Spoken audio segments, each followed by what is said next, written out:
Bonjour à tous, bienvenue sur KTO. Aujourd'hui, dans Chemin de Vie, je reçois Sophie de Longevial. Sophie, bonjour. Bonjour. Alors, vous êtes mère de famille, vous avez 6 enfants, mais vous avez perdu 2 enfants. Une petite Myri qui avait 7 ans et puis une petite Gabrielle que vous avez perdue suite à une fausse couche. Durant cette demi-heure, vous nous expliquerez comment vous avez vécu ces 2 épreuves douloureuses. Vous nous parlerez aussi de la foi, de la prière qui vous ont aidé à surmonter ces drames. Mais avant cela, comme chaque semaine, je laisse la parole à Laure qui dresse un petit portrait de notre invité. Laure, bonjour. Bonjour Frédéric, bonjour Sophie.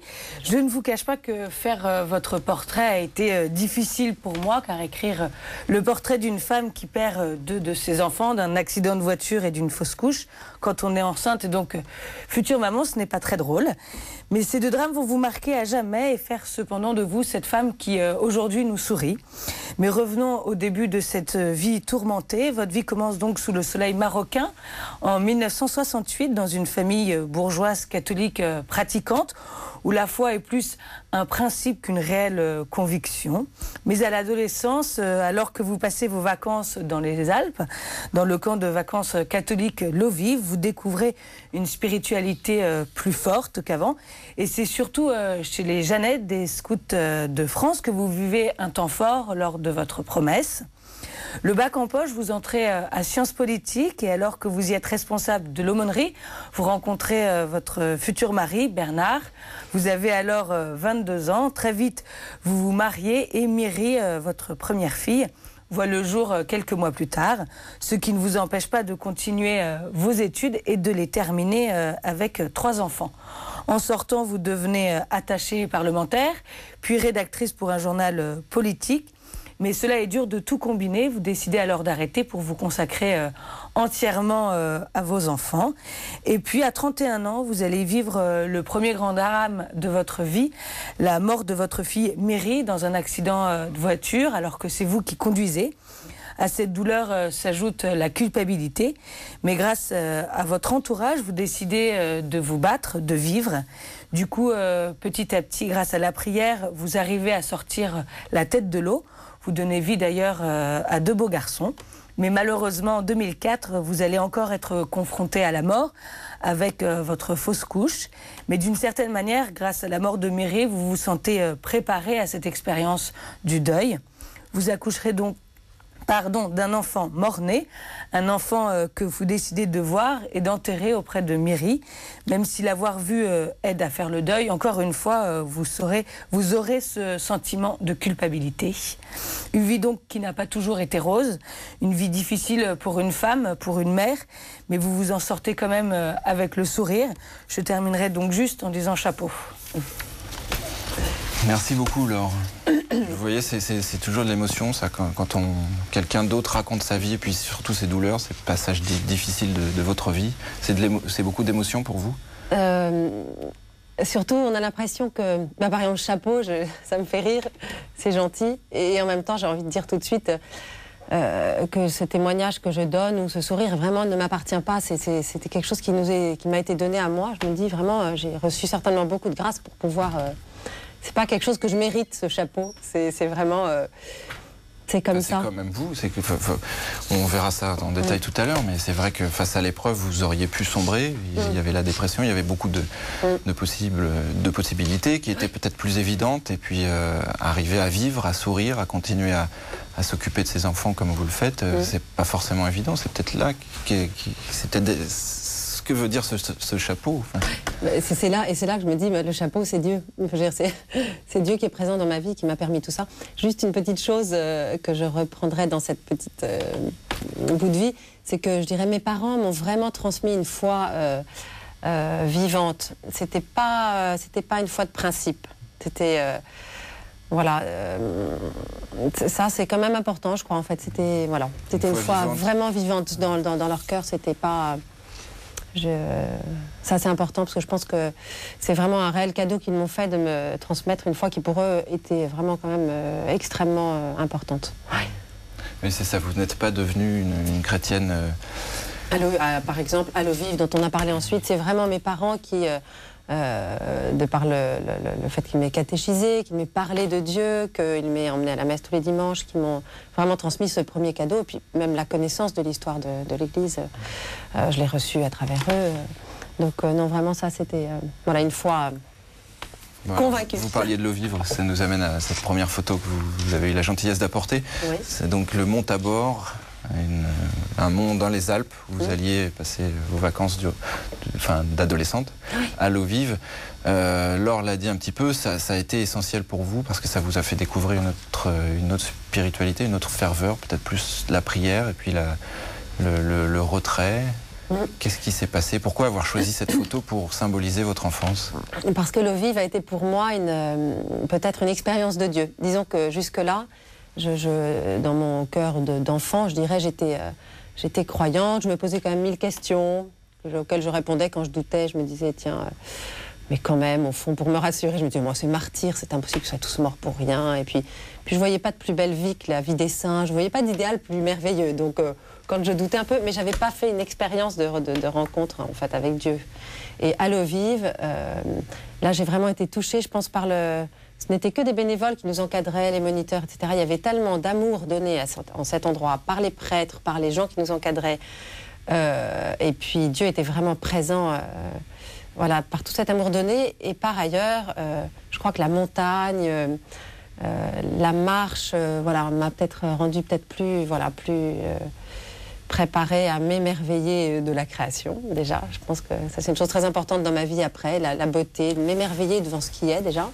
Et puis ensuite, dans cet émerveillement, je crois que j'ai vraiment été touchée par Dieu.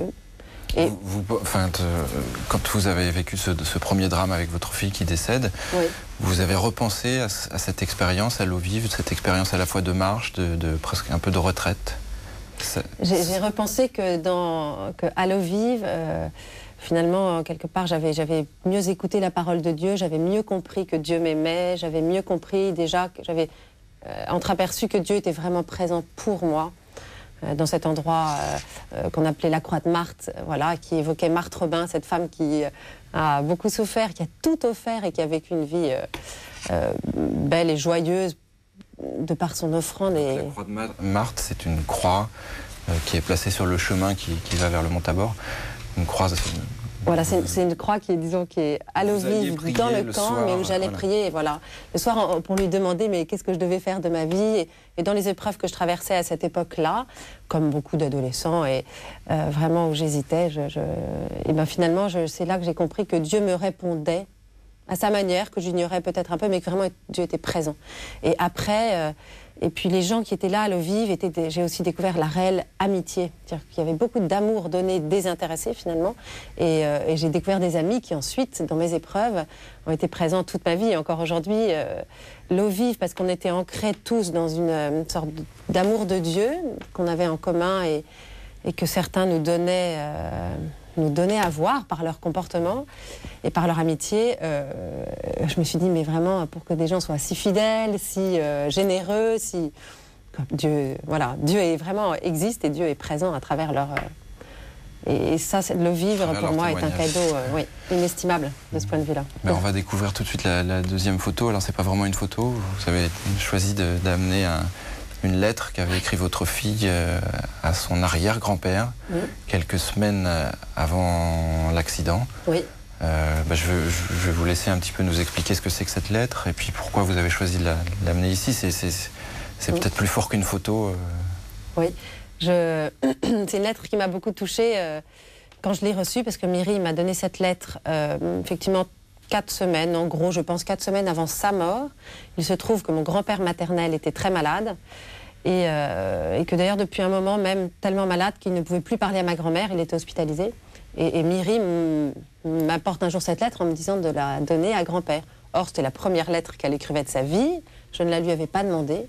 Certes, on priait pour grand-père tous les soirs en famille, mais ça a révélé un cœur de petite fille. Il y a ces quelques mots d'enfant là qu'on découvre à l'écran. Enfin, il y a une vie derrière ça, et puis en même temps l'absence. Ça doit être dur aussi pour vous de voir ça. Vous l'avez fait encadrer, vous l'avez chez vous. Enfin, mais je l'ai fait encadrer. C'est la trace de votre fille aussi. C'est important de. Oui, je garde beaucoup de souvenirs de Myri dans tous ces.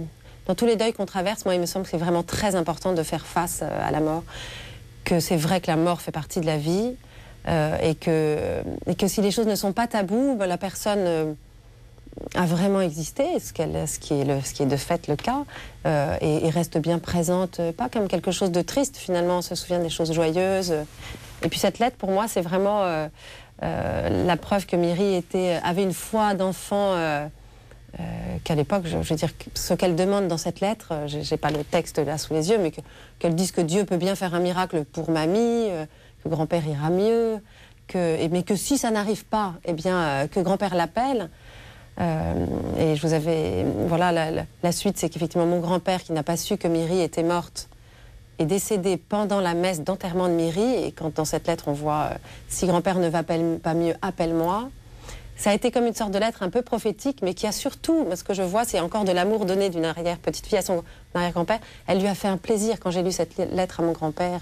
Il a été ému vraiment jusqu'aux larmes, et il a été beaucoup mieux. Tout est arrivé comme dans la lettre. Je me dis, c'est une preuve que voilà, quand on demande à Dieu des choses avec un petit cœur d'enfant, et en plus en lui donnant le choix au fond, Seigneur, parce qu'elle lui a dit voilà, j'espère qu'il ira mieux, il peut bien faire ça pour toi, mais bon, s'il va pas mieux. Elle était vraiment à la fois abandonnée à la volonté de Dieu. C'est elle qui disparaît. Alors il y a cette disparition suite à cet accident. Vous avez longtemps culpabilisé parce que vous vous êtes senti responsable de la mort de votre petite fille. C'est très difficile quand on a un accident de voiture. Voilà, là on sait bien qu'on n'est pas coupable dans le sens qu'on n'a pas voulu cette mort, bien sûr, mais d'être responsable de l'accident, c'est très très douloureux. Et puis voilà, malheureusement, beaucoup de paroles sont dites par les gens maladroitement qui vous enferment. Qu'est-ce que ça doit être dur d'avoir tué votre petite fille. Alors en même temps, c'est drôle parce que je me dis, j'entendais ça et je leur voulais même pas parce que c'est vraiment... Mais pour moi, oui, c'était un très dur combat contre le remords parce que le remords et s'accuser soi-même, c'est vraiment la plus sûre voie de destruction de soi. En même temps, vous y avez pensé à la destruction, la révolte, il y a eu des moments de perte de foi, même aussi courts soient-ils, mais vous êtes passé par toutes ces étapes-là. Qu'est-ce qui s'est passé qui fait que vous ayez pu continuer à vivre et puis à sourire Je crois, d'abord, j'ai quand même eu vraiment la grâce de ne pas être très révoltée. Parce que c'est vrai que quand ça m'est arrivé, je veux dire, on est terrassé intérieurement, on est transpercé, Mais révoltée, c'est vrai que je me disais quand même que si j'étais révoltée par mon cas, pourquoi est-ce que je n'étais pas révoltée depuis toujours par les cas du monde entier? Il y a des gens qui vivent des choses encore tellement plus terribles. Donc la révolte, ça me paraissait... voilà, pas très... La révolte contre la souffrance peut-être au fond, mais contre cette chose, la mort, je me disais vraiment déjà que la mort au fond arrive à tout moment, à n'importe qui, et que ça fait partie de la vie. Mais la souffrance, voilà, le combat, c'est vraiment le combat contre la souffrance. Il y a cette phrase de Padre Pio, vous parliez de ça quand on préparait l'émission, c'est le malin qui divise, vous aviez ça en tête. Se laisser aller, c'est diviser la famille, se diviser soi-même, et puis c'est pas constructif. Voilà, c'est ce que j'ai dit, j'ai reçu, et c'est là que j'ai compris à quel point Dieu avait vraiment une grande tendresse pour moi, et que, comme pour chacun d'entre nous, j'en suis persuadée, si on veut bien le voir, mais j'ai vraiment reçu des paroles salvatrices sur mon chemin après la mort de Myri. Un ami m'a vraiment dit, mais Sophie, si tu te laisses aller sur cette voie, quand je lui ai dit que j'étais fichue, que ma vie, je ne m'en remettrais jamais, que c'était de ma faute, etc. Il m'a vraiment dit, mais Sophie, mais le Seigneur ne veut pas ça pour toi. Le Seigneur veut vraiment pour toi la vie, la joie, le bonheur.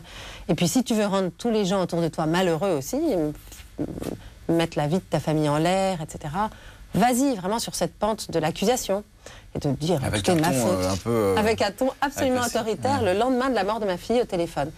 Et je me suis vraiment dit, c'est la première fois que j'ai réalisé que l'Esprit Saint était vraiment quelque chose de concret et que là, il parlait à travers sa voix. Et justement, peu après, c'était la béatification, ou je ne sais même plus, une canonisation de Padre Pio.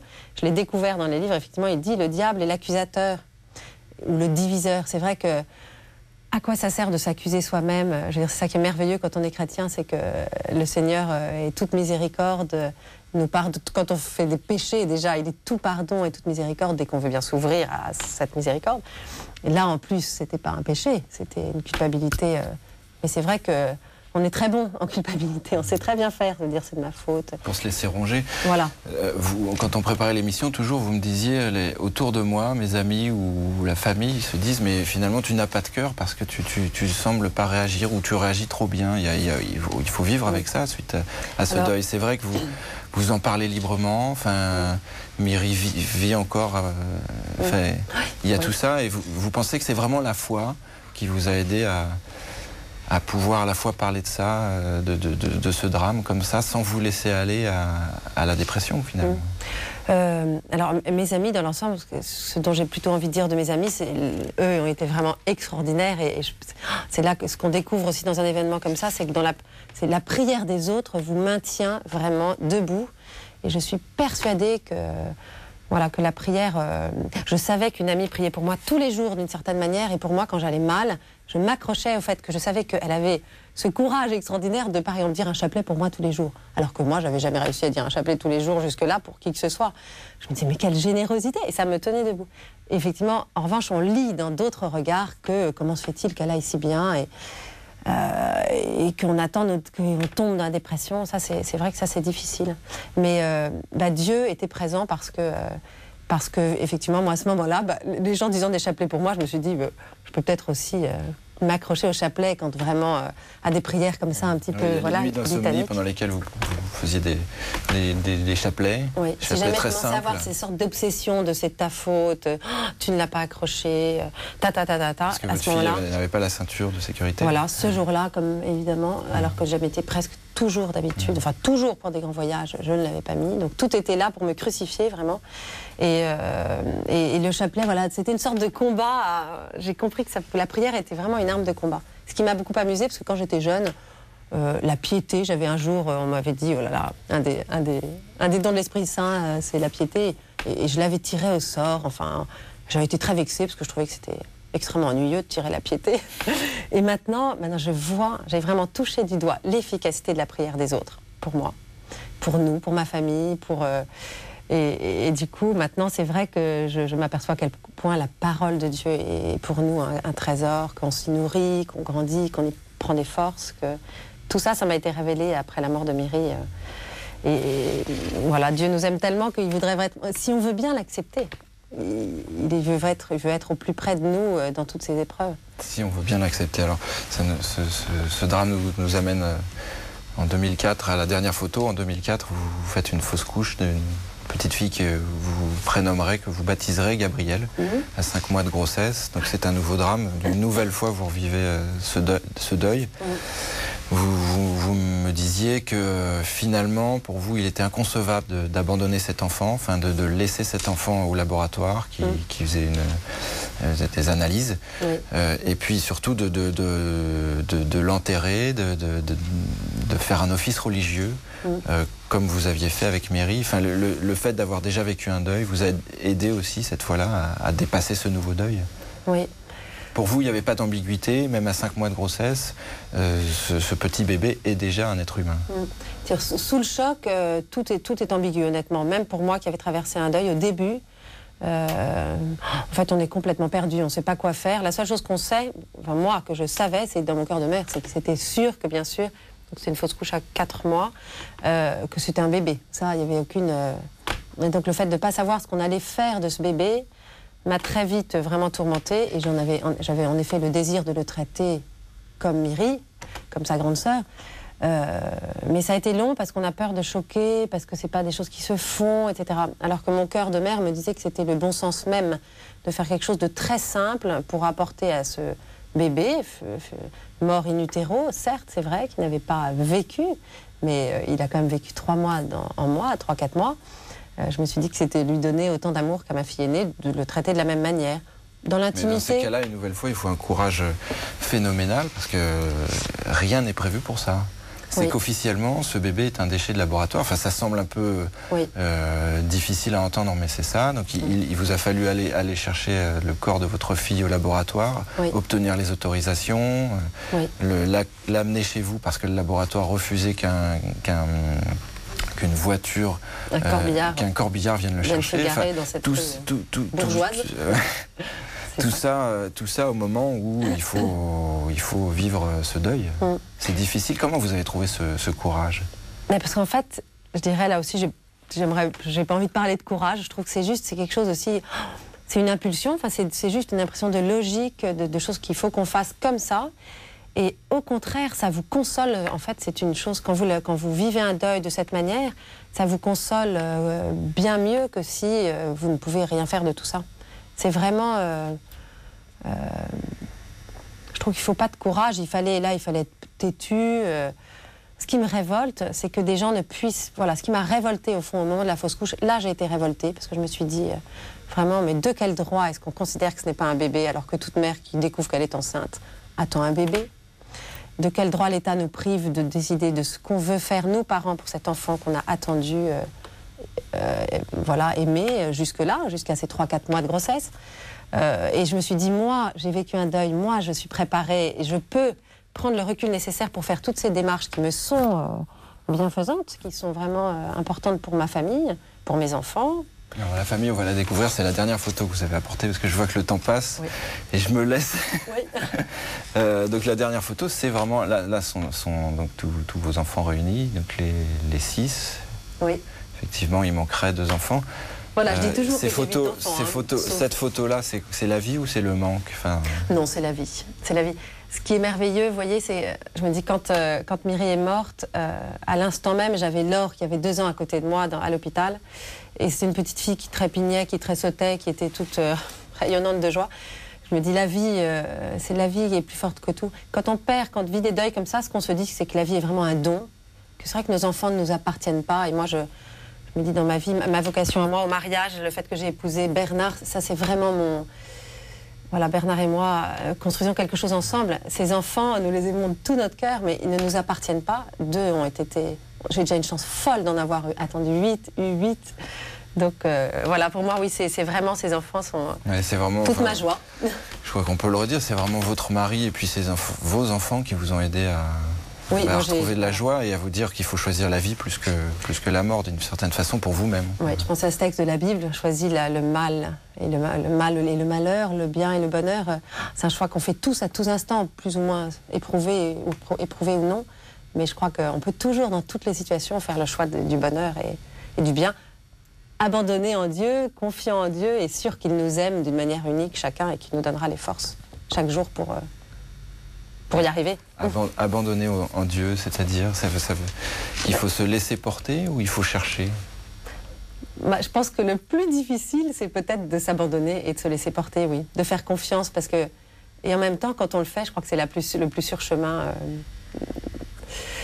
Finalement, c'est se laisser aimer. Moi, je dis, Dieu nous aime d'un amour absolument inconditionnel. Avec mon mari, à travers le sacrement du mariage, je trouve que dans un couple chrétien, on vit un petit peu quelque chose de cet ordre-là, avec les difficultés humaines liées à ce que nous sommes. Aux contingences matérielles aussi. Voilà, mais si on s'abandonne dans nos difficultés à l'amour de Dieu, je crois que vraiment il nous aide d'une manière... inestimable, enfin immesurable, mais vraiment dans ma vie, moi j'ai trouvé que c'était souvent très très concret à travers les gens qui mettent sur nos routes, nos amis, nos familles. Et cet amour des gens pour vous nous donne à voir cet amour de Dieu, c'est tellement touchant que on se dit... Et puis du coup, ça vous renvoie à vous, à tout l'amour que vous pouvez donner. Je sais pas si j'ai encore le temps, mais le jour où j'ai fait ma fausse couche, le matin, j'ai 2 amis qui m'ont appelé sur mon portable alors que j'attendais que cette naissance se déclenche, en me parlant d'enfants atteints de leucémie. Gravissime. Je me suis dit, mais ce matin-là, toute cette journée-là, je me suis dit, je vais vraiment penser à eux et tout ce que je vais vivre aujourd'hui, je l'offre pour eux. Je me dis, ça vaut tellement le coup de vivre pour donner de l'amour. Quelles que soient les épreuves qu'on ait vécues, nous, parce que c'est ça qui nous rend heureux, pas par... Et ça peut-être pour conclure, parce qu'il nous reste un peu plus d'1 minute, vous l'avez vraiment compris en traversant ces 2 épreuves, que la vie, c'est l'amour? Oui, je l'ai compris plus que jamais. Plus que jamais. Et que cet amour, nous chrétiens, on sait que cet amour ne meurt jamais. Que Myri, en plus, voilà, je peux l'aimer aujourd'hui, elle m'aime. Gabriel idem, ça, la foi nous donne une espérance extraordinaire de se dire que de toute façon, on est tous unis dans une communion extraordinaire grâce à Dieu. C'est quelque chose que vous avez expertisé. Enfin, vous avez presque touché au quotidien. Oui, je l'ai vraiment touché du doigt. Cette communion des saints, ça c'est la mort de Myri qui m'a vraiment donné cette grâce. C'est que les gens, Je me dis, sur un chemin de croix, les gens sont là pour porter la croix avec vous. Et la prière fait qu'on est unis d'une manière extraordinaire en Dieu pour vivre tout ça. Bah écoutez, merci beaucoup. On va conclure sur ces mots. Merci beaucoup à vous, Sophie. Merci. Et puis peut-être à une prochaine fois. En tout cas, bon courage pour la suite. Quant à nous, on se retrouve la semaine prochaine avec un nouvel invité. Bonne semaine à tous sur KTO et à très bientôt. Au revoir.